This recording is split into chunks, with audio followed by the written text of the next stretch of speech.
ẹ káàbọ̀ padà ẹ̀yin ará ilé ètò bó ṣe lọ lábala ìlera òun náà lẹ̀ ń wò lọ́wọ́ tó bá jẹ́ pé ẹ̀yin ṣẹ̀ṣẹ̀ dé ni ohun tàdé ń sọ̀rọ̀ lé lórí náà ni ara àsanjù obesity. Màmá àkókò tí ń kó wa ní pápá mọ́ra mo fẹ́ ká tètè ṣe pápápá.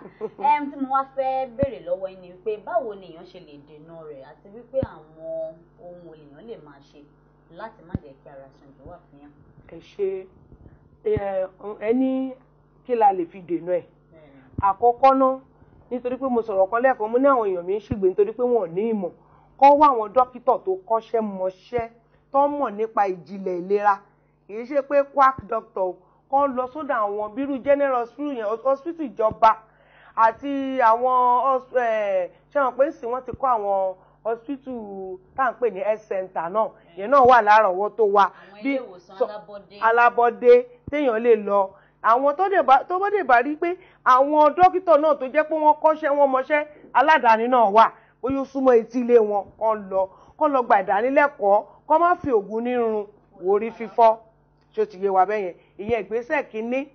tí ìgbésẹ̀ kejì ni wípé tó bá ti gba ìmọ̀ràn yẹn kọ́ tẹ̀lé pé wọ́n fún olóògùn lọ́hùn ni o kọ́ máa lò lóòrèkóòrè nítorí pé tí wọ́n bá sọ wípé ókè o ògùn yìí rèé o bírú tọ̀dọ̀ tiwa báyìí ń sin ògùn yìí rèé ogun yẹn tábìlẹ̀tì náà fún wa tó bá fi sẹ́nu bá ó kóró ogun yẹn àgbo ìbílẹ̀ náà fún mi ó kóró ó tí ì ràn rẹ̀ lọ́wọ́ nìyẹn mo fẹ́ kó ràn rẹ̀ lọ́wọ́ nípa àmọ̀ràn tó bá ti fún ẹ nílé dókítà pé gba oògùn yìí kó lò ẹ wo woman tí mo sọ̀rọ̀ ẹ̀ fún wa lẹ́ẹ̀kan yẹn woman yẹn ńgbà tí ó sọ ní ọmọ ẹ̀ sọ wípé màmá oògùn yìí báwo lẹ ṣe mú ó ní mo lò ó gan màmá yẹn ta kébékébé ni ẹni tó ti rò pé ọjọ́ kú ti súnmọ́ torí ọ̀rá sísọ tá à ń sọ yìí ó ń pààyàn ọlọ́run á ràn wá lọ́wọ́ ẹ lo ògùn yẹn lákòókò tẹ bá ti lò lákòókò kò ní sí wàhálà kẹ́dẹ̀ gba ìdánilẹ́kọ̀ọ́ tí wọ́n fún yín kẹgbà then fúrúùtù tá à ń sọ yìí a sọ fún yín lẹ́ẹ̀kan wípé a ti fi ìmọ̀ ìjìnlẹ̀ ṣe gbogbo ẹ̀ lẹ́ẹ̀kan torí ẹ lè ra ọsàn ìjàgán yìí mu ẹ lè ra gírèpù kẹra ẹlẹ́yọ kọ̀ọ̀kan kẹlẹ́ mú ṣùgbọ́n tẹ bá kó gbogbo ẹ̀ ó ti wà nínú ìmọ̀ ìjìnlẹ̀ tá a ti ṣe papọ̀ tẹ bá fẹ́ ká là yín lóye nípa ẹ̀ á là yín lóye o ọlọ́run yóò ràn wá lọ́wọ́. Lákòótán màmá ẹ gba àwọn olólùfẹ́ wa ní ìmọ̀ràn lórí ìlera ara wọn. Mo kí yín gbogbo etí tó ń gbọ́ mi látàárọ̀ ìmọ̀ràn tí mo gbà yín ni pé ẹ máa ṣeré ìdárayá lákòókò tẹ bá jí láàárọ̀ bó tẹ̀ jẹ́ wípé ẹ mọ eré tí àwa ọmọdé máa ń ṣe nígbà yẹn tá a máa ń ṣe báyẹn àbí tẹ̀tà bá fẹ́ pọ́nìṣì ọmọ a lè bẹ̀rẹ̀ ká fi ọwọ́ wa ká fi dólẹ̀ báyìí ká nà sókè báyìí lórí bẹ́ẹ̀dì ibi tá a bá sùn sí a lè mú ẹsẹ̀ wa ká kó sókè ká nà báyìí ká nà báyìí tá a bá nà eré ìdárayá kan nìyẹn a lè rìn ká yípo nínú ilé ká yípo dáadáa nínú ilé bíi máìlì bíi ká rìn tó bíi 10 times or 12 times or 15 times ká rìn yípo tó bá jẹ́ pé mùsùlùmí ni wá ni a lè máa sọ pé láìláì yíláìláì ká máa yípo tó bá jẹ́ kìrìsìtẹ́nì wa Olúwo ṣeun tí mo jí láàárọ̀ yìí láàárọ̀ kùtùkùtù kẹjí àwọn oògùn kan tí ó máa ṣẹ́ jáde lára yín àwọn oògùn yẹn ó máa dára lọ́pọ̀lọpọ̀ eléyìí ní kọ́kọ́ ẹ̀rí tí a bá tún ṣe yẹn tán tá a bá jẹun a bá jí láàárọ̀ kùtùkùtù mo sọ kinní kan mo ní kẹ́ jẹ́ ká máa mu omi máa dá o omi máa jẹ́ kí àwọn kankan à ń pè kinní kan ní remnant àwọn oúnjẹ tá a jẹ tó jẹ́ pé kò undigested foods ẹ máa lọ sílé ìgbọ̀nsẹ̀ ẹ ṣe ìgbọ̀nsẹ̀ yẹn dànù tẹ bá mu omi á fọ ìfun yín á fọ gbogbo àfọmọ́ mo gbàgbé kinní kan látàárọ̀ ẹ̀yin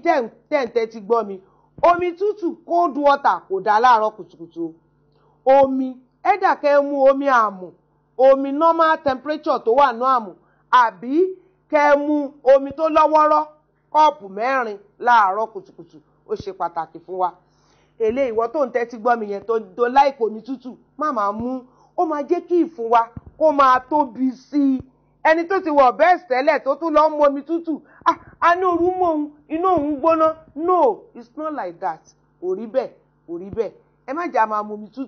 omi tútù ò dáa ó máa ń ṣe òkùnfà ikú òjijì ó dẹ̀ máa ń fa inú gbígbóná á jẹ́ kí inú ẹ̀ tutù at that moment but ó máa jẹ́ kí ìfun ẹ máa tóbi ó dẹ̀ lè cause problem eléyìí ní kọ̀ọ̀kan